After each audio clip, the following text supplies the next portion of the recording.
let's go fishing.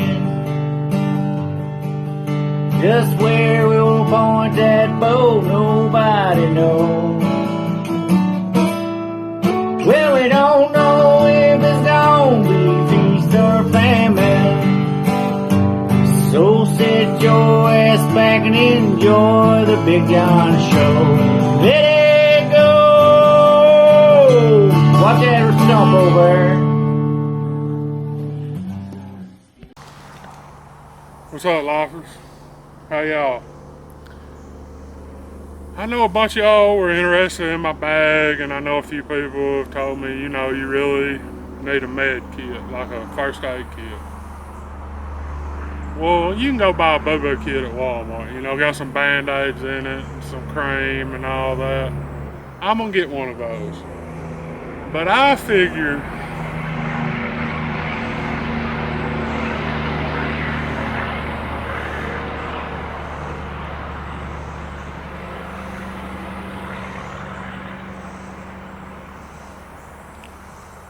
figure what I have mine packed for, you need something a little more trauma area for that.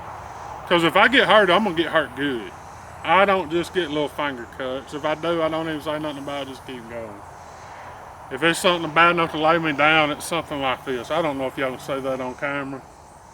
Y'all, I know a few of y'all know I've been dealing with sinus issues, and every time I have to give me steroids, my arm does that. And I've had to have steroids 4 times in the last 4 months, and this is the worst I've ever broke out with it. But it's horrible, it hurts, it's hot. That's one reason I didn't fish this weekend.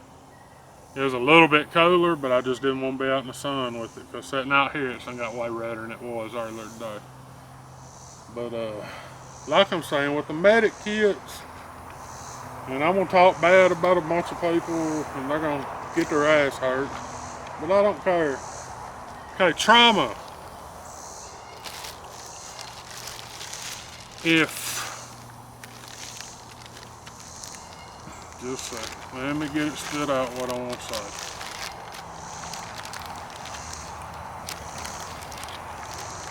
I got a tourniquet right here. Cat style tourniquet.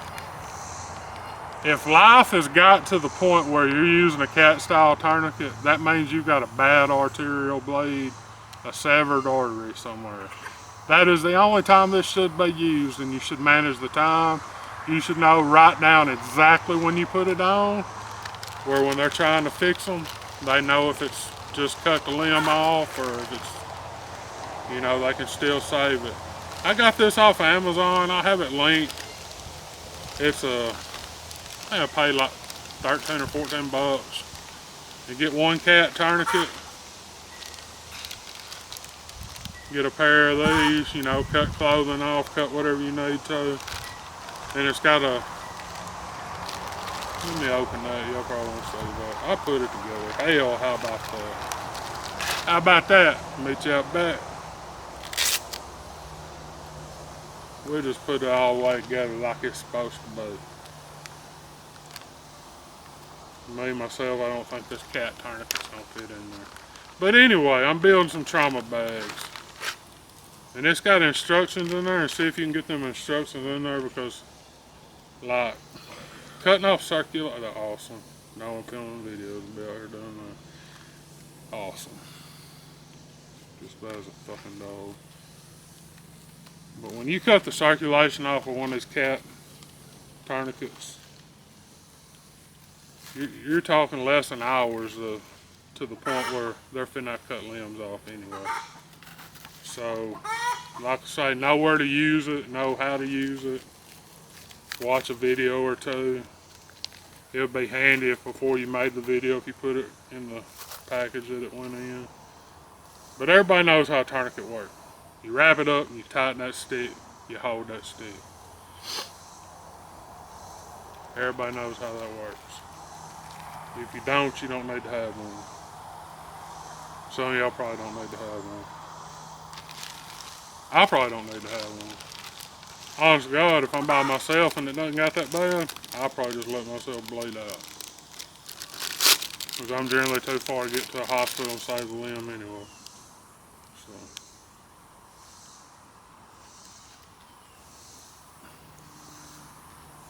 I know these are, there we go. There you go, the whole kit right there. Right there, it's got MOLLE webbing where you can just put it right on the outside of your pack, easy to get to. Got the first aid little signal on there where everybody knows what it is.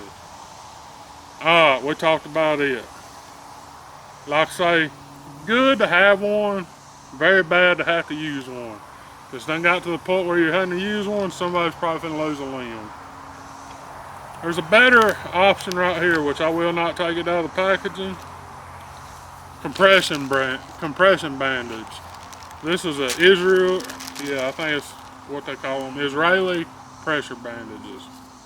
This right here, you can stop an arterial bleed with it if it's not bad. But you can just push it on there, hold it on there, tape it on there, do whatever you gotta do, wrap it on there good. And I would probably use something like this before I ever use the tourniquet. If this didn't stop the bleeding, then the tourniquet would be the next option. Unless it's just a river coming out and I know a tourniquet's the only option. Most people don't know how to gauge that anyway. We got a lot of blood. Not to talk about my past, but I seen one time when I was fairly young, I had my driver's license. Two people got decapitated in a car and they were on a hill. They ran under an 18-wheeler. They were on a hill and I was a quarter mile from them and there was a river of blood 6 to 8 inches wide coming down that hill. There's a lot of blood in your body. A lot more than you think. Hard to gauge it, you know. But yeah, these right here to me are probably the first thing before you go to the tourniquet. Just my opinion. My opinion for shit, I have no medical training.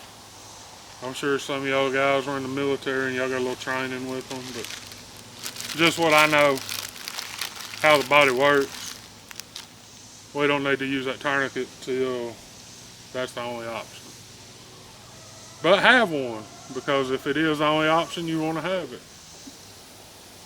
And I done preached enough at you that like I say, I'm making a trauma kit for my bag.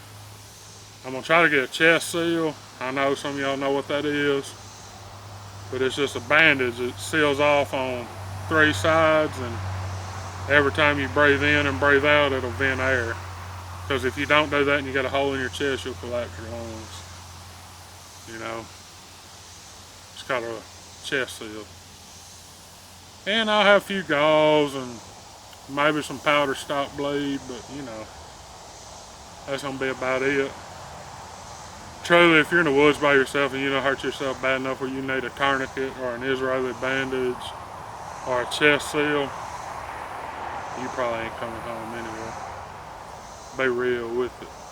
And don't poke yourself in the chest with an axe or a knife. Don't cut your limb all the way to the bone with an axe or a knife. You got to practice that stuff. And don't be out there just acting like you know what's up. Because most of you don't. Most of you couldn't survive in a Walmart overnight. So, you know, just being real with it. That goes for all these YouTube channels too. I'll talk real shit. Most of them couldn't survive in a Walmart parking lot with a $100 bill in their pocket overnight. Big part of them. They talk a lot of shit, they don't know nothing. Alright, y'all made it this far in this video, like, share, subscribe. We'll check y'all out next time.